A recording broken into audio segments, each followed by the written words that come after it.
for coming out and hoping that rather than me doing a lot of talking today, that we can have a conversation. And so I'm going to try to listen and hear, what's on your mind more than me doing all the talking. But let me just start off with some opening remarks and help get our conversation started.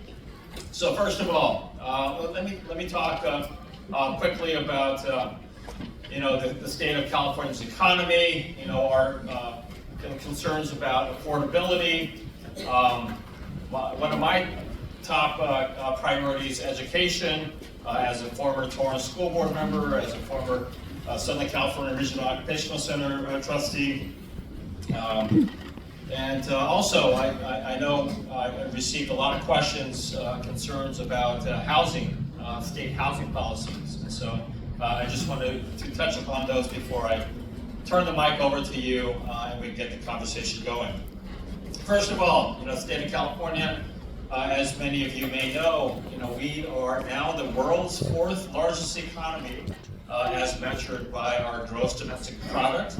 If we were an independent nation, we have recently surpassed Japan in terms of their GDP.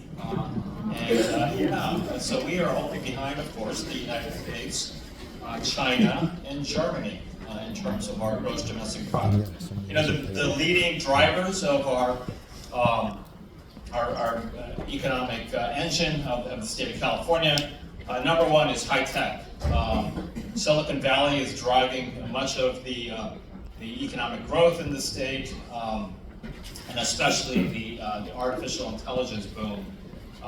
We know that there are opportunities as well as concerns with the growth of AI. I'm happy to talk about that. I have a bill dealing with AI in education that I would love to share with you. But in addition, of course, agriculture. California produces more than half of all the fruits and vegetables produced in the entire United States, right here in California.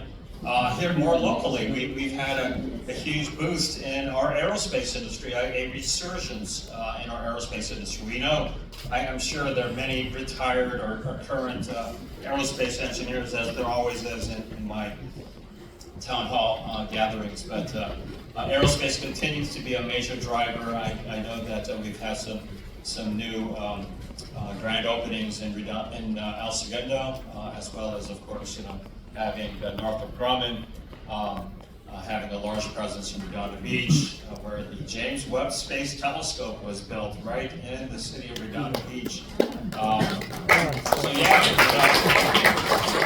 But of course, I don't want to sugarcoat everything, because we know that the state of California also, has more than its share of challenges. We know all about, having some of the nation's highest populations of homeless.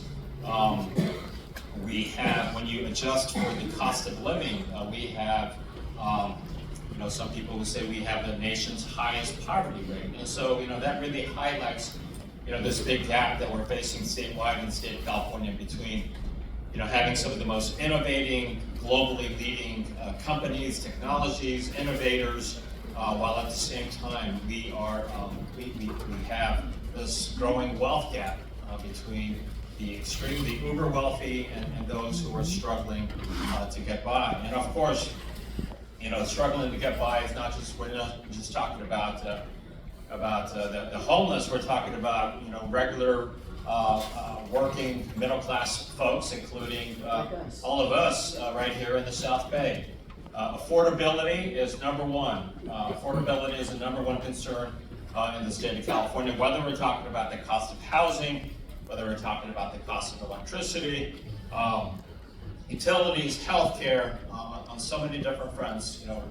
We know and we hear from people throughout the state of California that those are top of the mind for many people, and I'm sure we'll be talking more about that and what we can do about that here today.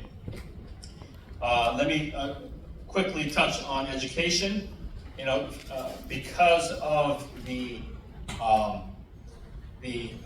I won't say robust, but healthy state revenues, largely driven by the the AI stock market boom, our state revenues have been healthy in terms of, especially in terms of education. We're projecting, at least statewide, to provide more funding rather than less.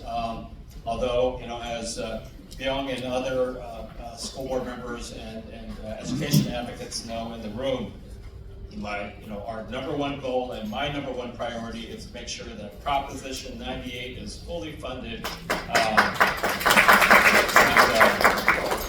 For those of you that are not like education policy wonks, Prop 98 basically, it guarantees at least 40% of our state's revenues goes toward education.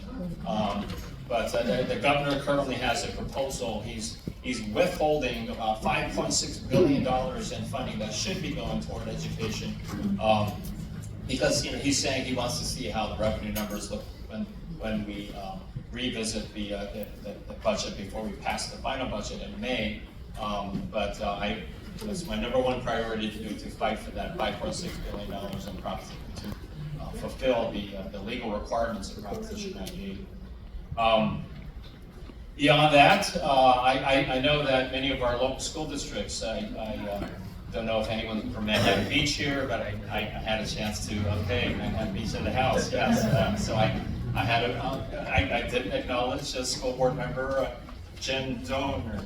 Yes, Jen Donor. From Manhattan Beach. And so I had a chance to meet with Manhattan Beach School Board Trustee Donor, as well as Trustee Kathy Graves. She's not here. Yeah, okay. And others that are expressing concerns about potential layoffs that the school district is facing. And so I want to make sure that I hear from folks throughout the South Bay in terms of your concerns about how the state education funding especially is impacting your local school district. Last but not least, housing. We received a lot of questions from people in preparation for today's town hall, and let me just say that statewide there is a big push that has been going on for at least the past 10 years, from the governor on down, to build more housing. And this ties into what we were talking about earlier about the affordability crisis. One of the biggest concerns that Californians have about the affordability and the cost of living is the cost of housing. And whether we're talking about achieving the American dream of buying a home, or whether we're talking about renting, we know that housing costs, rent is becoming increasingly unaffordable. I know I hear from, I remember, I'll never forget last year at my Lomita town hall, there was a new Northrop engineer who was saying that she can't afford to buy a home in the South Bay, and that she was even struggling to find a decent place to rent.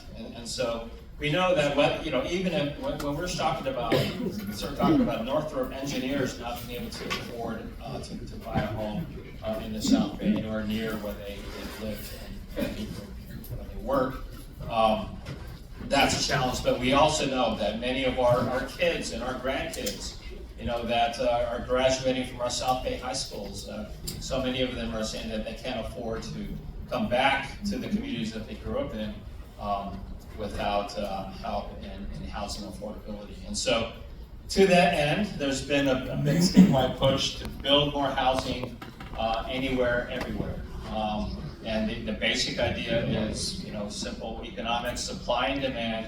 When we increase the statewide supply of housing, that is the best long-term strategy to make housing more affordable for all.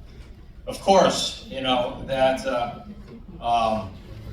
comes with at the consternation, if not the concerns or opposition of those of us, who have lived, I've lived in the South Bay for almost 30 years now.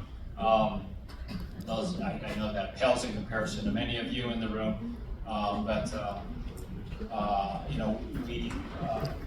we're concerned that with all of the new housing development projects that are popping up in different parts of the South Bay, that there are concerns about housing, about traffic, about the impact on the quality of your local neighborhoods, and so I definitely want to hear your specific concerns about specific projects and what we can do about that. So that's my quick overview, and so let me turn it over to you.